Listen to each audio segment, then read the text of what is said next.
araw na ito ay nagkakatibon para sa ating kapatid.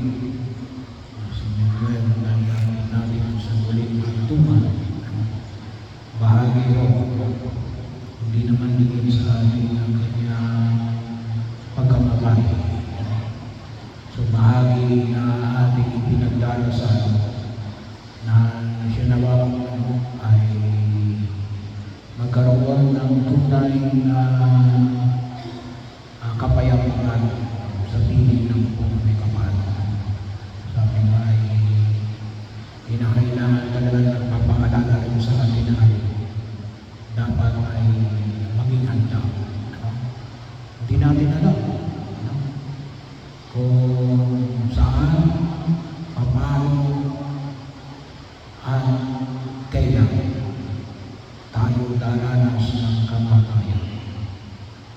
Isa lang ang sigurado, tayo lahat ay daranas ng kamatayan. Pero kung saan, paano, at kailan ay wala sa ating mga kamay. Kaya ngayon panyaya ni Jesus ay tumulong tayo sa mga tao naghihintay sa pag-uwi ng kanilang Panginoon. Mula sa kalsada ay parang pagaling niya ay magsanagan ang pinto. So sa pagkat ng panahon na yun, yung mga katulong ay hindi natutulog kapag wala yung binabantayan nila. Kasi alam nilang darating. Hindi nga lang nilang alam kung anong oras. Kaya sila ay nag-aanda. Nag-aanda sa bagay. Hindi lamang yung libingan. Hindi lamang yung kabaho. Bagamat ngayong panahon na ito, medyo may kabigatan. Mahal ang mamatay. Sabi nga. Pero pinakailangan din ay alin, ang isang napagandaan natin ay ang ating sarili. Saan pa na may kapal. Kaya napakalaga rin yung patuloy ng paghingi ng tawad sa sakramento ng baptismo. Yun ang pinapaalala sa atin. Tayo ay kapag may kasalanan pa namin, mag-umpisa agad. Kung sabihin natin wala naman tayong kasalanan, mga malibig lang, hindi naman yung sabi lumalabag mo sa pupuntos ng Diyos. Eh kahit na ho sa panahon ng Quaresma, tapos na natin yung panahon ng Quaresma, o sa panahon ng Advento, doon tayo mag-umpisa. Bahagi rin yun na maging pamamaraan natin ng buhay para ianda natin na ating sarili sapagkat sabi na sa Ebanghelyo parang magnanakaw sa atin yung nakawag natin yung parang kitla na biglang namatay. Kaya yun ay isang sa spiritual natin pag-aaral. Pangalawa, isa yung magandang pamamaraan na yan. Sabi nga gawin natin yung buhay natin na puno ng pag-ibig na baging mahali kung may magagawa tayong mabuti, gawin na natin. Kung may maiwasan tayong masamang gawin, iwasan natin.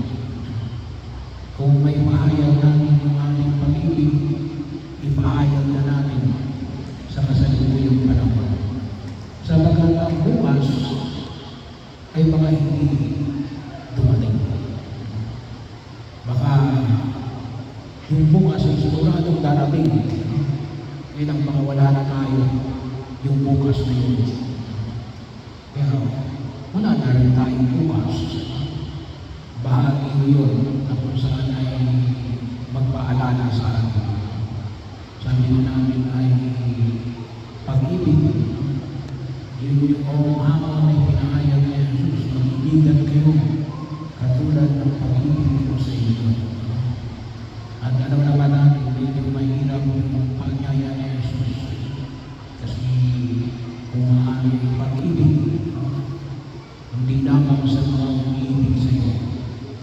pagkain na doon sa mga hindi sa iyo.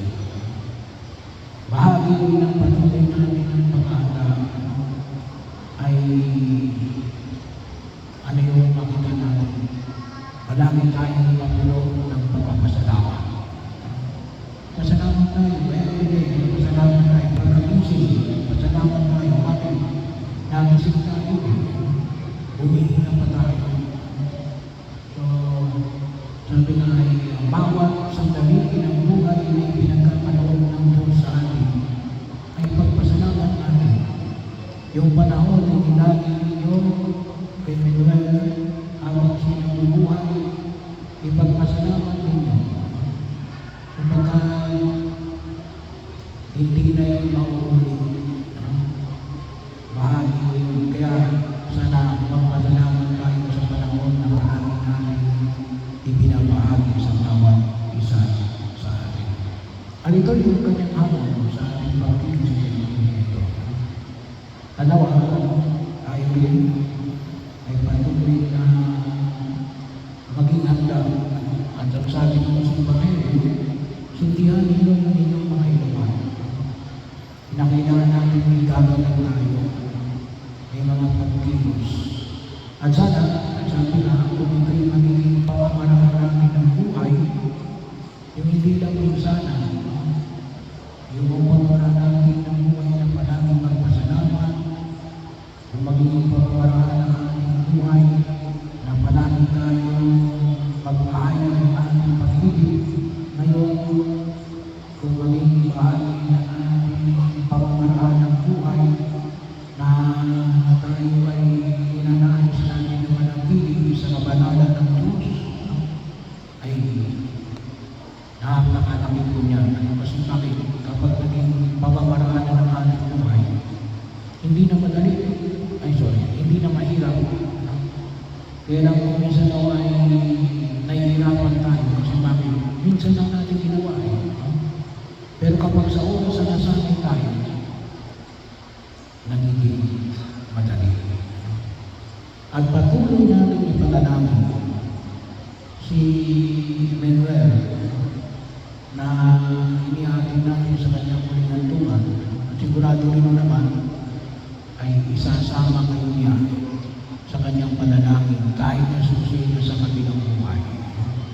Kasi yung mga naroon sa kabilang buhay, as long as wala yung sa impyerno, kung yun man ay nasa purgatorio pa, papunta rin naman langit doon. Pero kahit nasa purgatorio pa, ay wala nang gagawin yung kundi ipagdarasal tayo. At sino yung kanyang unang ipagdarasal? Kayong kanyang minamahal. At bahagi ito na kung saan ay maligaw natin. Kaya, yung panyala ng Jesus ay maging handa tayo na ipahayag ang dakilang pag-ibig ng Diyos habang tayo nabubuhay sa daigdig na ito hanggang makarating tayo sa kanyang kanagalan.